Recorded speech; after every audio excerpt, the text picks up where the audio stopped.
Méditation du 8 mai. Ce qui se passe quand rien ne se passe. Il se passe quelque chose quand il ne se passe rien. Dieu utilise cette attente pour nous changer. Citation de Jade Mazarin. Je n'aime pas aller seul dans les centres commerciaux. Quand je le fais, je me tourne rapidement vers la carte et je cherche la phrase « Vous êtes ici ». Puis à nouveau, je suis face à ma résistance intérieure à aller au centre commercial. Je suis ici? Ici où? Ici à attendre l'arrivée de l'homme de ma vie en regardant l'horloge biologique tourner inexorablement? Ici coincé dans les souvenirs du passé qui, de temps en temps, m'assaillent et je me rends compte que je ne sais peut-être pas encore pardonner? Ici, loin des miens? Notre « ici » entre guillemets ne semble pas toujours être assez bon pour nous. Quand nous sommes enfants, nous voulons atteindre la majorité. Quand nous entrons à l'université, nous voulons commencer à travailler. Quand nous exerçons un métier, nous aspirons à cette promotion qui ne semble jamais venir. Quand nous n'avons pas de partenaire, nous voulons le mari, la maison, les enfants et le chien. Quand nous n'avons pas d'enfants, nous cherchons les solutions que la science met à notre portée. Et qu'arrive-t-il à notre cœur, notre espérance, notre foi? Ce que disait Carrie Ten Boom, l'inquiétude ne vide pas demain de sa tristesse. Elle vide aujourd'hui de sa force, d'une force dont nous avons besoin pour vivre pleinement aujourd'hui. Lorsque je trouve des raisons de m'inquiéter parce que je ne suis pas là où je veux être, c'est le moment de me rappeler que Dieu sait exactement quel plan il a pour moi. Ce que nous savons est une goutte d'eau, ce que nous ignorons est l'océan. En revanche, lui, il a une perspective complète. Dieu veut cuisiner notre caractère à feu doux, développer notre patience, notre foi, notre espérance. La part qui nous revient et la clé pour ne pas désespérer est de nous donner à lui complètement. Alors, cher ami, lorsque cette redoutable phrase « Vous êtes ici » vous assaille et fait remonter à la surface vos questions existentielles, je vous suggère de ramener votre esprit à la merveilleuse phrase d'aujourd'hui. Il se passe quelque chose quand il ne se passe rien. Dieu utilise cette attente pour nous changer. Nous le voyons chez les grands personnages bibliques comme Sarah, Anne, Moïse, Joseph, Jacob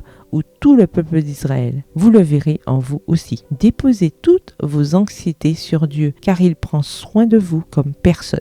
Voir 1 Pierre 5, le verset 7. Le verset du jour se trouve dans Psaume 25, le verset 3. Tous ceux qui espèrent en toi ne seront pas dans la honte. Bonne journée et que l'Éternel vous bénisse.